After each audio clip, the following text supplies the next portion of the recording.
जय श्री राम सभी के दोस्तों को। आज जाइए चलिए हम बात कर लेते हैं अडानी के बारे में, जो कुछ भी अभी हो रहा है। इससे पहले मेरे चैनल को कृपया लाइक एंड सब्सक्राइब जरूर करें। आपके एक सब्सक्राइबर से मेरे सब्सक्राइबर बढ़ सकते हैं। कृपया लाइक एंड सब्सक्राइब जरूर करें। आपका बहुत बहुत धन्यवाद। जय श्री राम सभी को, नमस्कार। अब सभी को पता है कुछ दिन पहले से अडानी के पीछे कुछ विदेशी पड़े हुए हैं, जो कि सबको पता है कि विदेशियों को भारत की तरक्की पसंद नहीं आती। उनका ये लगता है कि हमसे ऊपर कैसे हो गया। इन्हीं में से एक शख्स का नाम था जिसका नाम था हिडनबर्ग,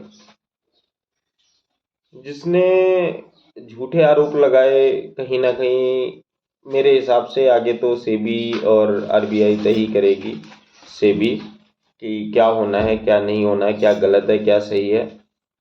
तो कहीं ना कहीं पूरा का पूरा विपक्ष उनके साथ आ गया, ये कहते हुए, हिडनबर्ग के साथ, विदेशियों के साथ, कि नहीं यार वो सही है, हिडनबर्ग सही है और अदानी गलत है। क्योंकि विपक्ष की मंशा है, विपक्ष वोट की बैंक की राजनीति के लिए कुछ भी कर सकता है, आप सभी को पता है। तो विपक्ष ने समर्थन किया हिडनबर्ग का, लेकिन असलियत कुछ और थी। एलआईसी डूब गई, एलआईसी बर्बाद हो गई।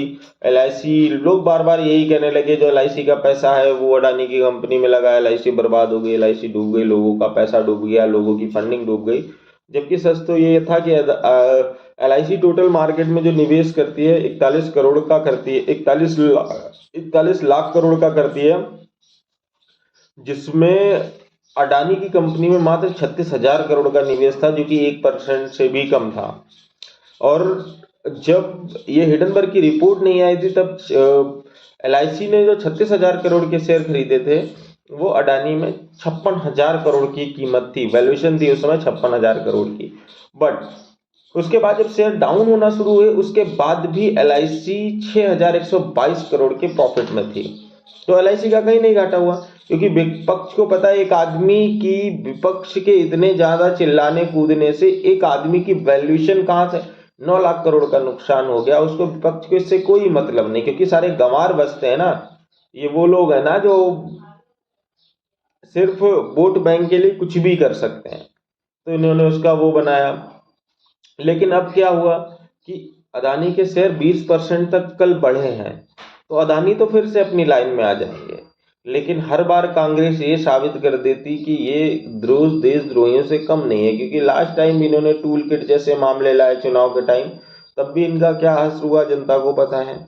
इस बार भी वही है, इस बार भी इनका क्या हश्र हो रहा है वो भी जनता को पता है।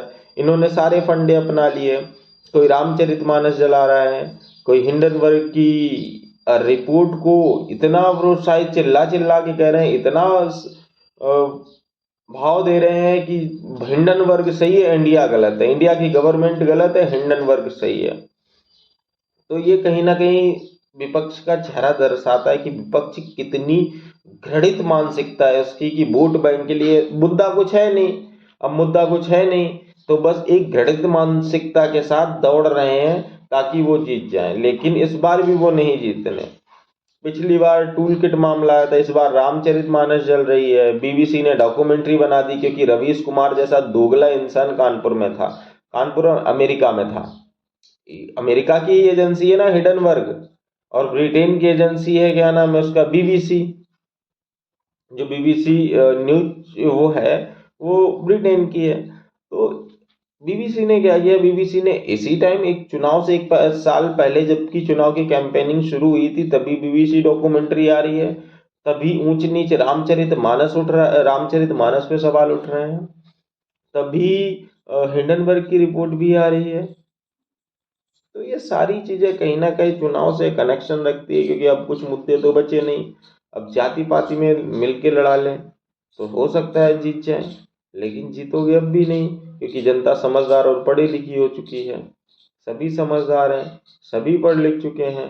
तो अब उतना फर्क नहीं पड़ना, अब जाति पाति का कोई इतना ज्यादा वो रहा नहीं, क्योंकि जनता को सारी चीजें समझ साफ दिख रहा है। अगर स्वामी प्रसाद मौर्य जैसा कि कहते हैं कि यार ये गलत हो रहा है दलितों के साथ, तो स्वामी प्रसाद मौर्य पहले लोक दल में थे, तब उन्होंने सवाल नहीं उठाया।